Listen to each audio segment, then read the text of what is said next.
الشيطان وليربط على قلوبكم ويثبت به الأقدام. Remember when he overwhelmed. أعوذ بالله من الشيطان الرجيم.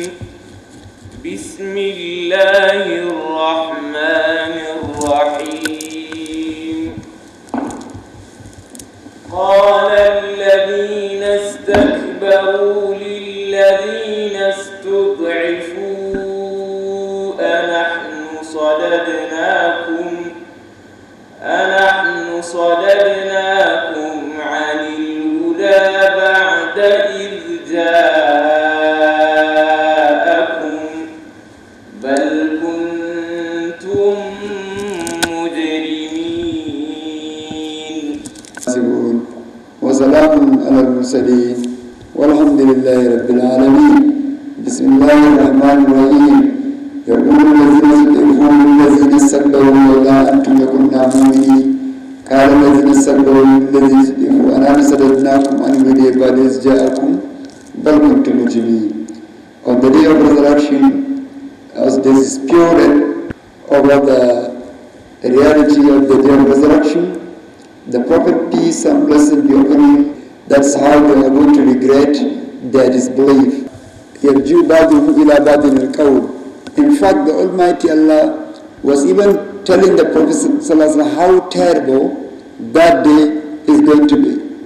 That وَلَوْ تَرَى إِذِ الظَّالِمُونَ, if you were to see how disbelieving criminals will be made to stand before their Lord, موقوفون عند ربهم يرجو بعضهم إلى بعض القول, casting the word of blame, that is casting the blaming word to each other, the leaders and the late, that is they will address their arrogant leaders. لولا أنتم لكنا مؤمنين. Was it not for you, we would have been believers. يضعفوا للذين استكبروا بل مكر الليل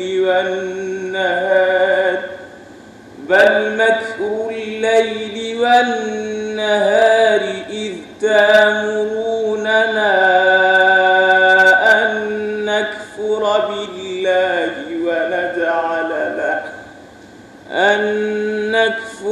بالله ونجعل له أندادا وأسروا الندامة لما رأوا العذاب وجعلنا الأغلال في أعناق الذين كفروا هل يجزون إلا ما كانوا يعملون. قال الذين استضعفوا للذين استكبروا. Those who were despised responded to the claim of the leaders, saying, they said to their leaders, their arrogant leaders, Bal makul layli, it is your plotting, that is, you have been plotting against our acceptance of the faith. Makul layli wa nayli, day and night.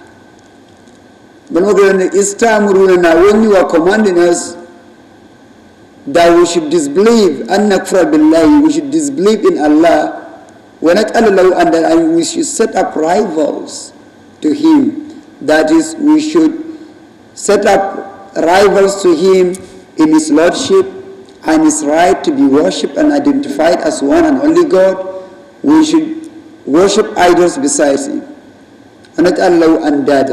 Andad is a plural name, the singular of which is niddu.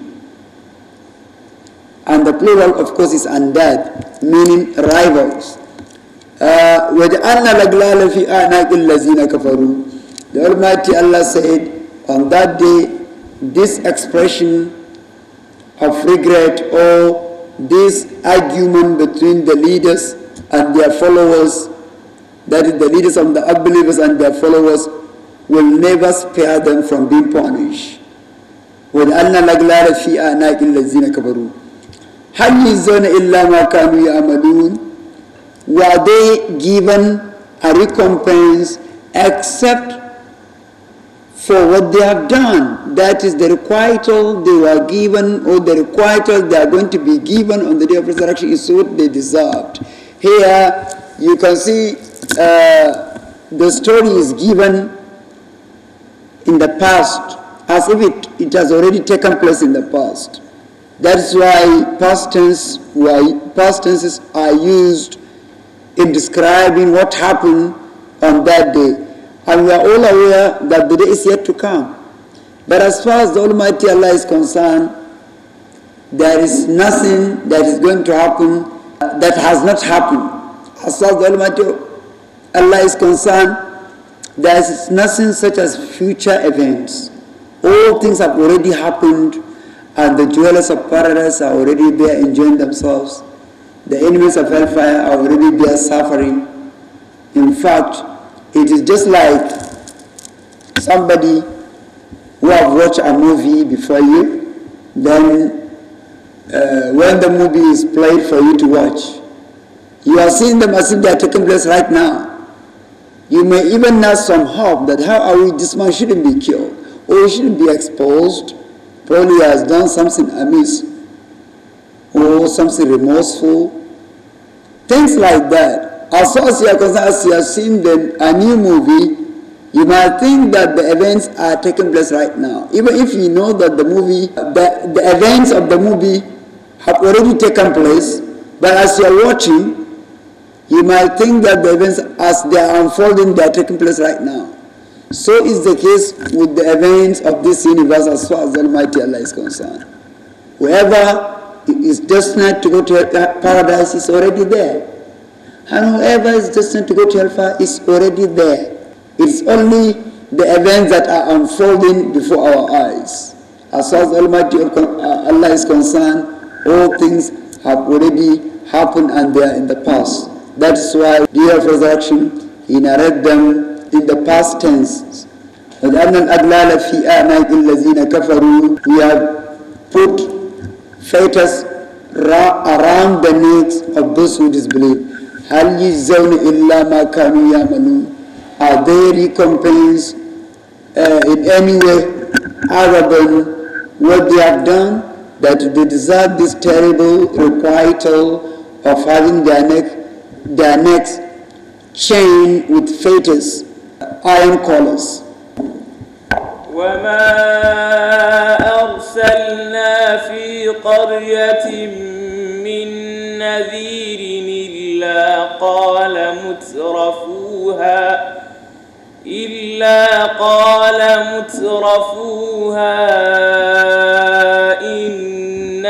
بما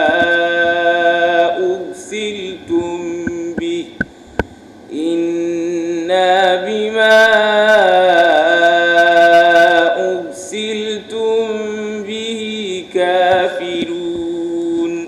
The earlier verse we have just finished interpreting is in concordance with other verses elsewhere in the Holy Quran, verses like the ones in the chapter Al-Araf or the Heights, and those in the chapter Al-Azab, that is the allies, where the Almighty Allah said that is the argument between the leaders of the unbelievers and their followers in the hellfire. The Almighty Allah mentioned in Surat Al-Araf, the followers of the unbelievers will curse their leaders in hellfire. In fact, they will pray for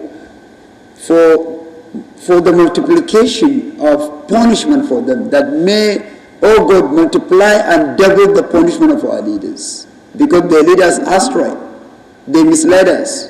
They will say, Rabbana هؤلاء أضلونا فآتهم عذابا ضعفا من النار قال لكل ضعف ولكن لا تعلمون. Oh our Lord, these are our leaders who led us astray, who misguided us. Therefore, double and multiply their punishment. ضعفا من النار, their punishment of fire. قال لكل ضعف. The Almighty Allah will say, wow, after their departure, they have already surrendered the mantle of leadership to you. You too led others who came up and you misled them as you are being misled by your leaders. So you too held position of leadership in the unbelief. Therefore, I will double their punishment as well as yours. Because when they departed, they left you behind and you led others astray as they did to you. And the verses of the chapter Al-Ahzab, or the allies, they said, وَقَالُوا رَبَّنَا إِنَّا أَطَعْنَا سَادَتَنَا وَكُبَرَاءَنَا فَأَضَلُّونَا السَّبِيلَ رَبَّنَا آتِهِمْ ضِعْفَيْنِ مِنَ الْعَذَابِ وَالْعَنْهُمْ لَعْنًا كَثِيرًا. They said, Oh our Lord, رَبَّنَا إِنَّا أَطَعْنَا سَادَتَنَا. Certainly we have followed our leaders, وَكُبَرَاءَنَا, and our elders, فَأَضَلُّونَا السَّبِيلَ, and they led us astray. They misguided us. رَبَّنَا آتِهِمْ ضِعْفَيْنِ مِنَ الْعَذَابِ. Oh our Lord, double and multiply their punishment, وَالْعَنْهُمْ, and curse them, لَعْنًا كَثِيرًا, that is, curse them excessively, لَعْنًا كَثِيرًا. That's how they are going to curse each other, that is the leaders and the led. وَمَا أَرْسَلْنَا مِنْ قَبْلِكَ فِي قَرْيَةٍ مِنْ نَذِيرٍ إِلَّا قَالَ مُتْرَفُوهَا إِنَّا بِمَا أُرْسِلْتُمْ بِهِ كَافِرُونَ. O Prophet of God, the Almighty Allah here is consoling him over the persistent unbelief of the people of Mecca, that he was not the first prophet to be disbelieved. All the prophets who came before him were equally disbelieved and denied by their people. O Prophet of God, وَمَا أَرْسَلْنَا مِنْ قَبْلِكَ فِي قَرْيَةٍ. We have never sent a warner, an apostle before you to any township, مِنْ قَرْيَةٍ مِنْ نَذِيرٍ إِلَّا قَالَ مُتْرَفُوهَا, except that those who are given excessive wealth and luxuries, those who are abundantly enriched with wealth and luxuries, will respond to the message saying, Inna bima ursiltum bi kafirun, that we disbelieve in the message with which you were sent. Inna bima ursiltum bi kafirun. It was the same thing that happened to Prophet Noah, so did it happen to Prophet Hud, Prophet Saleh, Prophet Abraham, Ishmael, Isaac, Jacob, all the prophets that were sent before our dear Prophet sallallahu alaihi wasallam, Prophet Moses. Pharaoh and his people disbelieved him. So to Zariyat, the Almighty Allah said, Atawasaw bihi balum qawmun ta'ngud. It was a thing of surprise that if the Almighty Allah would ever be surprised, and He will not, subhanahu wa ta'ala, He's far from being surprised. But it would have been a thing of surprise, considering the fact that the unbelievers of all ages adopt the same attitude to their prophets. Whenever their prophets were sent, the answer is simple. They will say, we reject and deny the messages. Come what may. That we will not believe in the message. That's what they would say.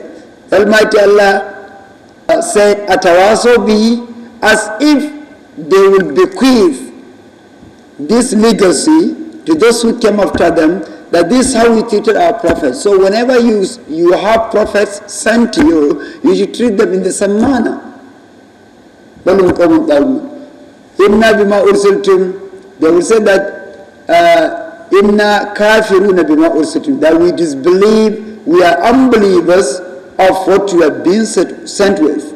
That is how the unbelievers of all ages address their respective prophets.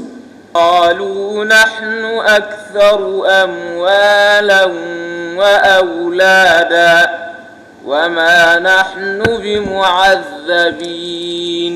This is another point that always unbelievers advance as an argument against their prophets, that they will never be punished.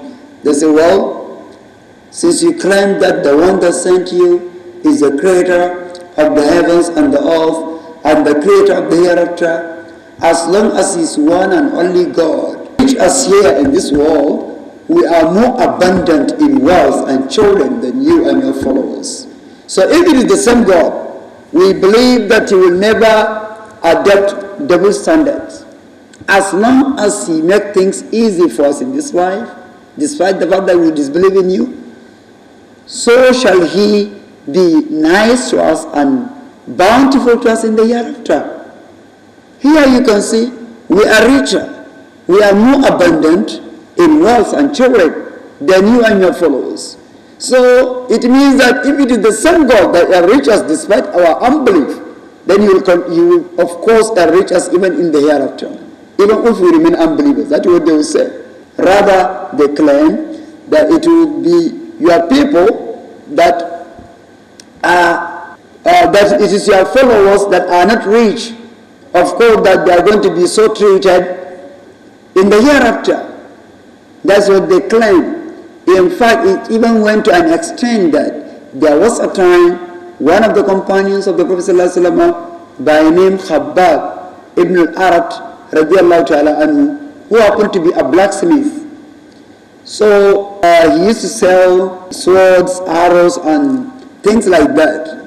So one of the famous unbelievers of Mecca was owing him a lot of money. He came to collect his money. The man said, well, the unbeliever said, well, I thought you said you believe in Muhammad. Yes, of course I do. Then Muhammad said, after our days we are going to be resurrected, right? He said, of course, we are going to be resurrected. Then in that case, there is no need for you to follow up your debt. I shouldn't pay you here.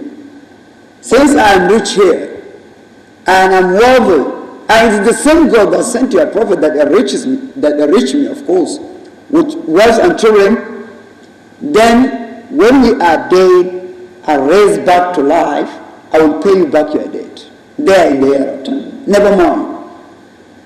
Since I'm rich here, I have no doubt in my mind that I'm going to be raised back to life as a rich man.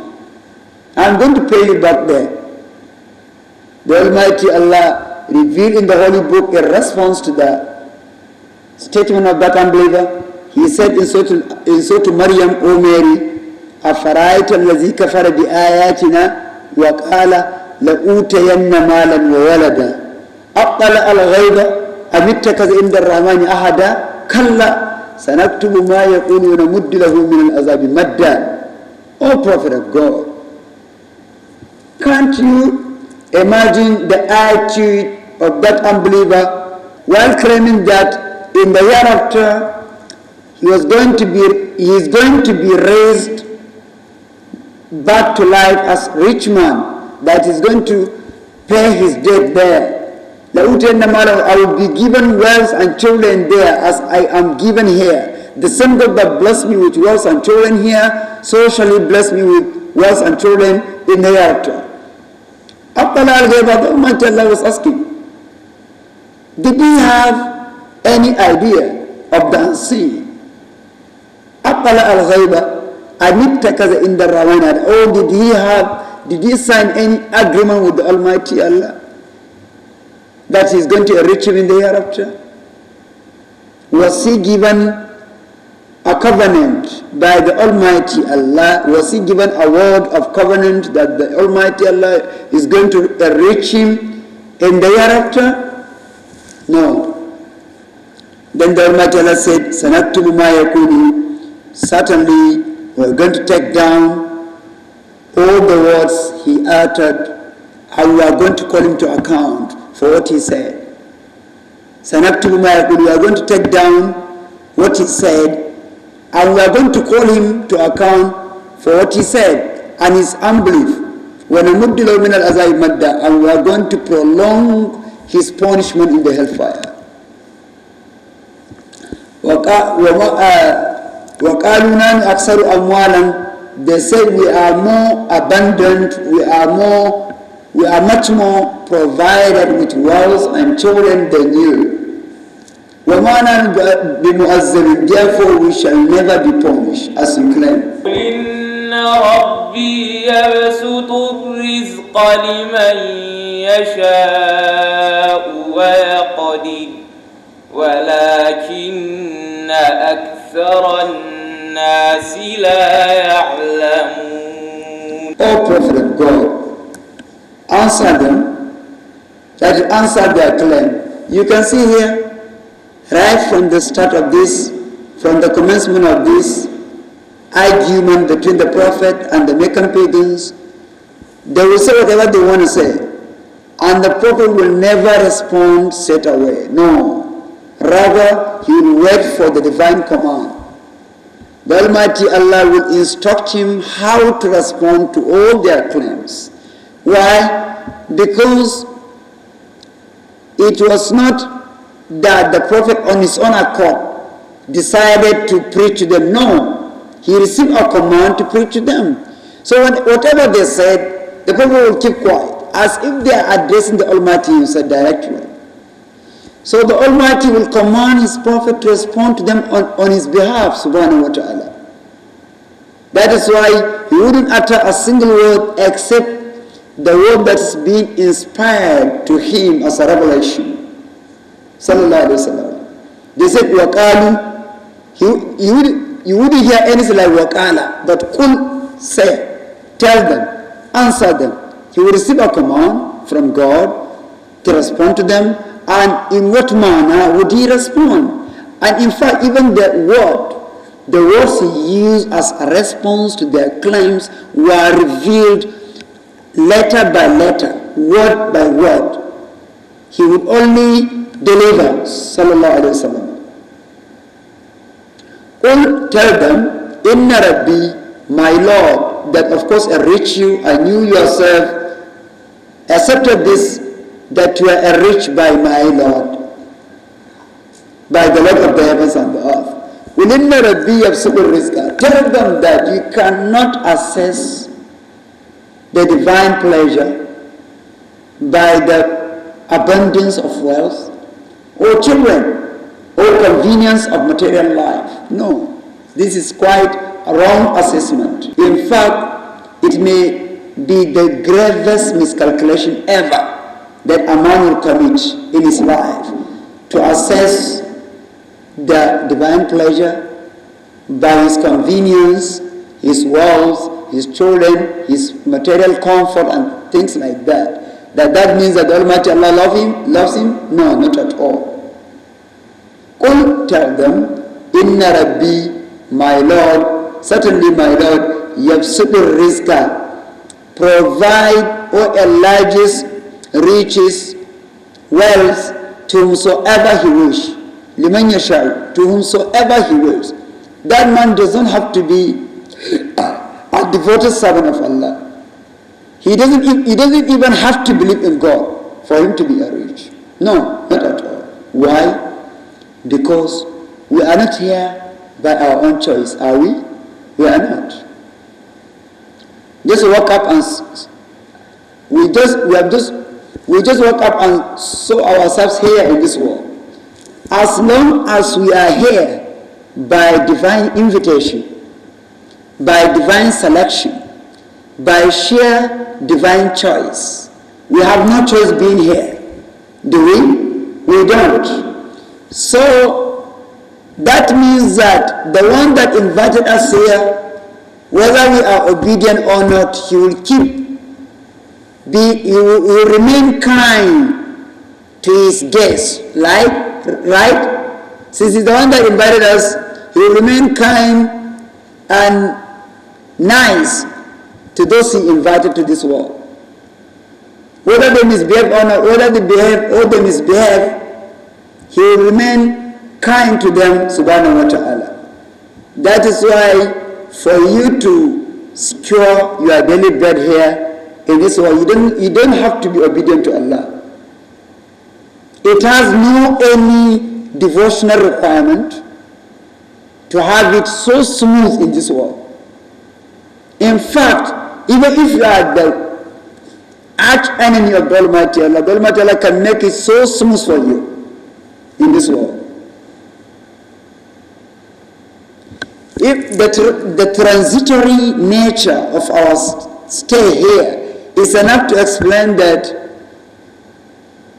worldly riches or worldly wealth and children mean nothing as far as the Almighty Allah is concerned.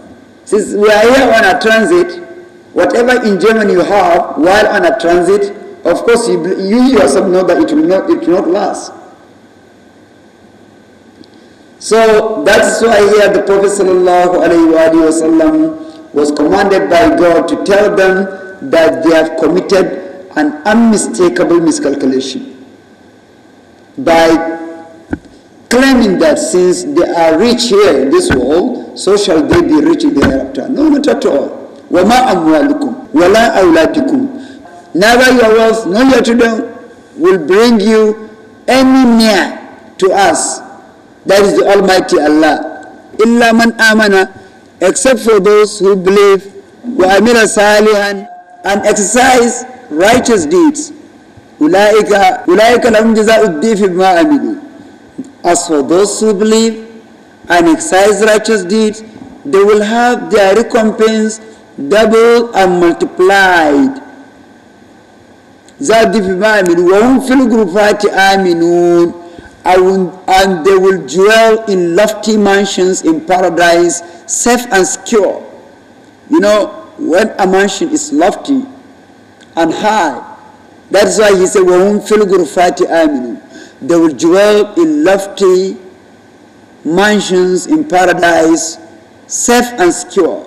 Because anywhere you stay here in this world, if you stay in such lofty mansions in the big cities of the world like Paris, New York, Tokyo, anywhere, mostly in their corridors, you see, they will show you a sign that if there is any fire incident, right, you should break this glass, right? Break this glass in event of fire, right? You see such warning so that if there is any fire incident, you shouldn't use the escalator, you shouldn't use the lift, right? Things like that. But in the paradise, there is no such warnings at all. وَهُمْ فِي الْغُرُفَاتِ آمِنُونَ. They will dwell in lofty mansions, safe and secure, free from any fear of fire break or any terrible incident of any sort whatsoever. والذين يسعون في آياتنا معاجزين أولئك في العذاب محضرون. That is the established norm of the Holy Quran. Whenever it mentions the recompense of the righteous servants of Allah, it will instantly mention the requital of the disobedient servants, that is the unbelievers. Now, the recompense of the righteous servants is mentioned, that they will be rewarded with lofty mansions in paradise where they will stay safe and secure. How about those who disbelieve?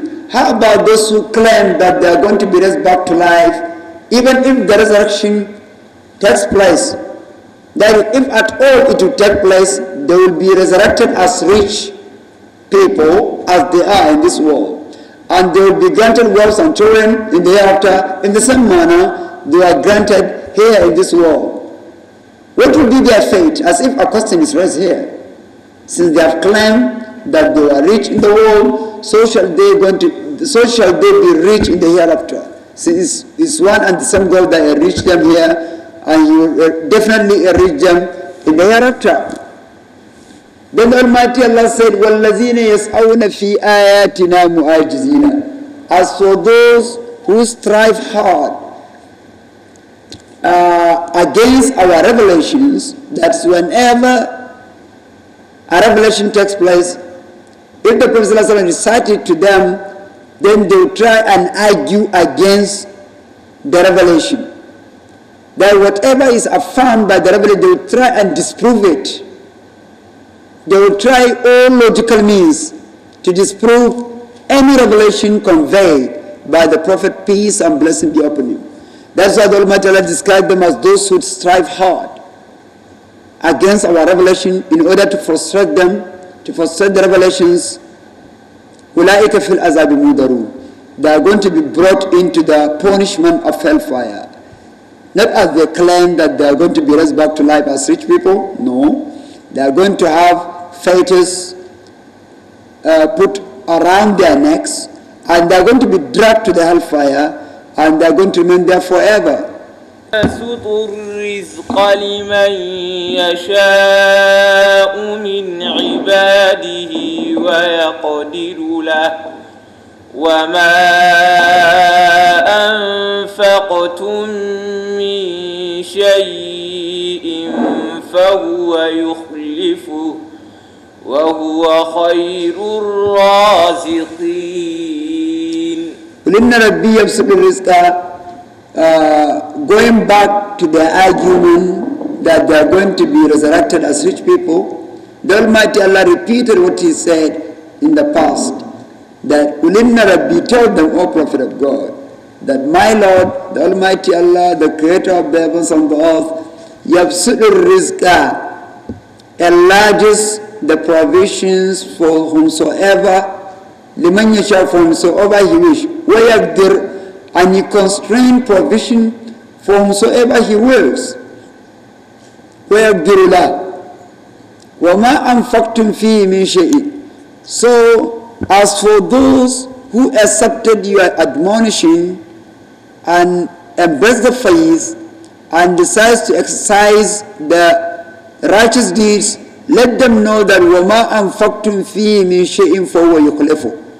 Whatever you spend in the cause of Allah, فِيهِ مِنْ شَيْءٍ, whatever it is you spend in His cause, either you feed yourself, you feed members of your family, you feed a poor man, you provide him with any means of sustenance or anything, any worthwhile deed, whatever you spend in the cause of Allah, in the worthwhile cause of Allah, then فَهُوَ يُخْلِفُ, the Almighty Allah will replace it instantly. That is not in the hereafter, here in this world. It is a promise. For those who believe in this promise, they have no doubt in their mind that any penny they spend in the cause of Allah, that penny, not only is it going to be replaced, it's going to be doubled and multiplied. Then it will be returned to them in multiplied number. Huwa khairur raziqin, the Almighty Allah is the best of all those that provide. That is the best provider of all, subhanahu wa ta'ala.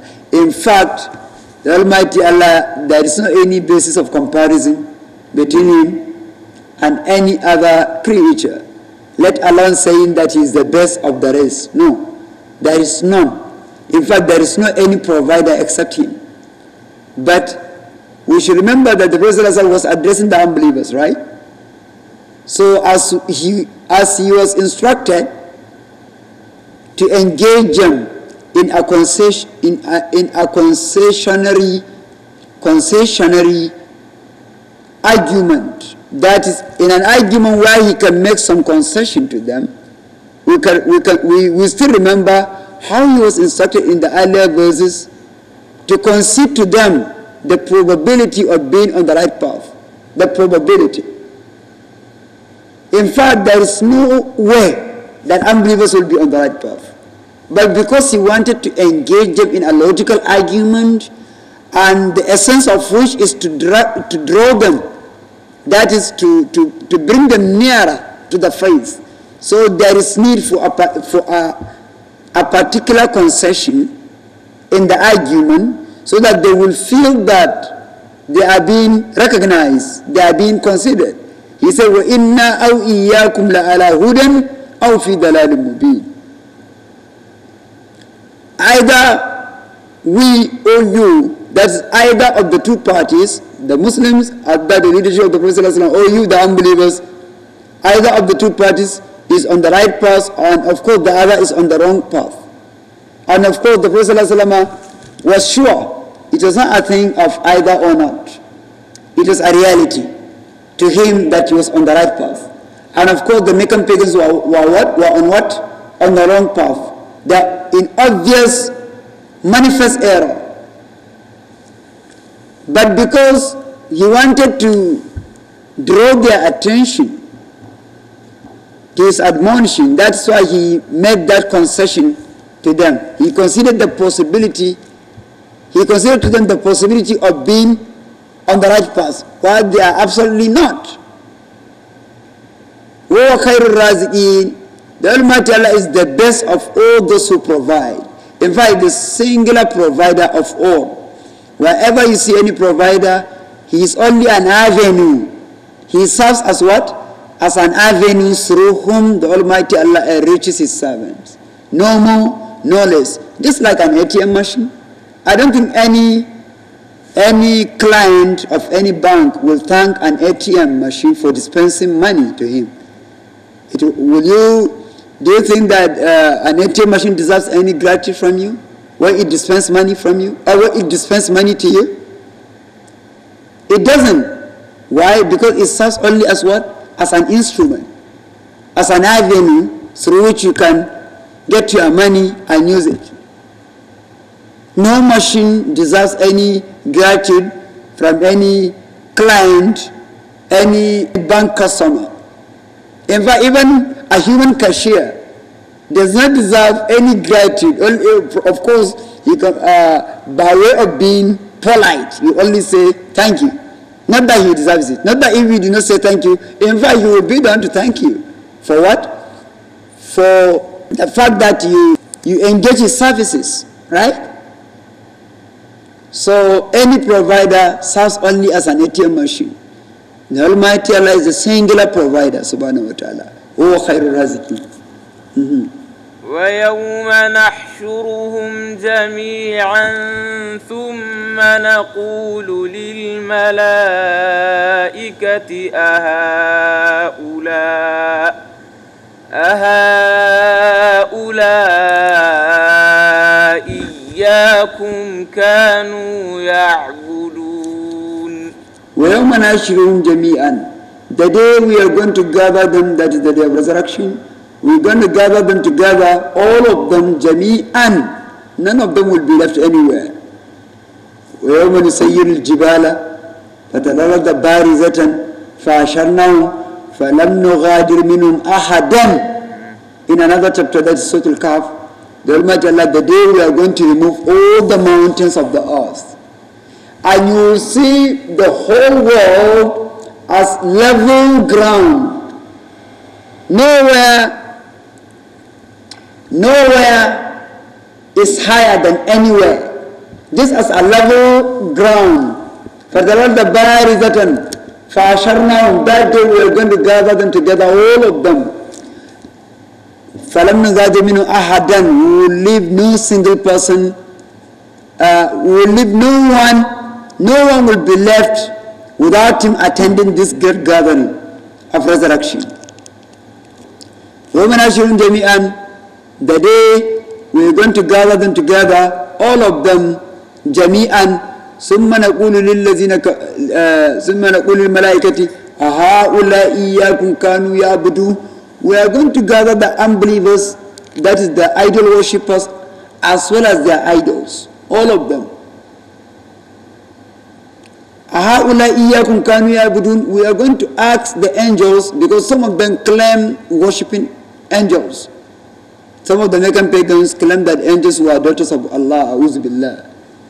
وَجَعَلُوا الْمَلَائِكَةَ الَّذِينَ هُمْ عِبَادُ الرَّحْمَنِ إِنَاثًا أَوْ أُنشِدُوا خَلْقَهُمْ سَتُكْتَبُ شَهَادَتُهُمْ وَيُسْأَلُونَ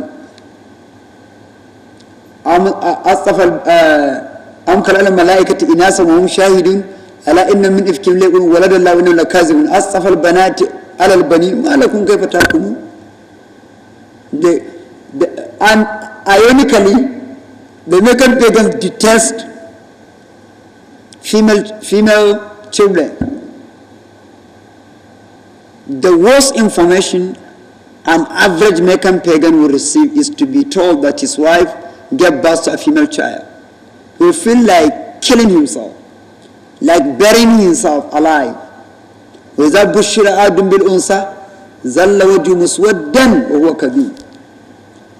Whenever one of them is given a glad tidings that his wife is given birth to a female child, then you see his face will turn dark and will be full of fury, will feel like killing himself. Yatawara min al-qawm, he will be hiding from his fellow Meccans. He wouldn't want to meet any of them because they will be mocked at. Yet they ascribe daughters to the Almighty. What they hate most is what they ascribe to the Almighty Allah. That is why the Almighty Allah is asking, Astafal banati alal bani. Why would you prefer male children and you ascribe female children to me? Said the Almighty Allah. Why? And in another chapter, Surat al-Najmi, he said, Tilka izan kismatun diza. In fact, this is an unfair distribution, that you choose male children and you ascribe female children to me, said the Almighty Allah. The Almighty Allah is far above having a child, whether male or female. But it is quite an irony for the Meccan pagans to ascribe daughters to Allah, and they detest female children. They detest having daughters. So on that day, the Almighty Allah will gather them all together. The angels, Ha'ula iyyakum kanu ya'budun. Were you the ones that those pagans were worshipping? That is, were you being worshipped by those pagans as they claim? Iyyakum kanu ya'budun. Were you the ones being worshipped by them? قالوا سبحانك أنت ولينا من دونهم بل كانوا يعبدون الجن أكثرهم بهم مؤمنون بل كانوا يعبدون الجن أكثرهم بهم مؤمنون. That is the common response on the day of resurrection to the Almighty Allah. Whomsoever he address, this should be the response, the appropriate response. Subhanaka. When he asks Jesus Christ, Ya Isa ibn Maryam, anta qulta lin-nasi ittakhizuni wa ummi ilahan min duni Allah, he says Subhanaka. Subhanaka. Ma kana li an aqula ma laysa li bihaq. When he asks angels, they answer Subhanaka. May God forgive us. May God accept our devotions, our prayers. May God count us among the recipient of the mercy, forgiving us as well as the emancipation from hellfire of this great month of Ramadan by the virtue of the Prophet ﷺ, by the virtue of the Holy Quran. May God prolong the life of Maulana Sheikh. May God give him good health by the virtue of the Prophet ﷺ.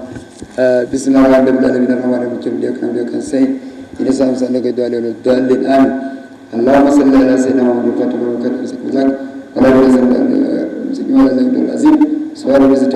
الحمد لله. السلام عليكم. الشيطان وليربط على قلوبكم ويثبت به الأقدام. Remember when he overwhelmed you with drowsiness, giving security from him, and sent down upon you from the sky rain by which to purify you and remove from you the evil suggestions.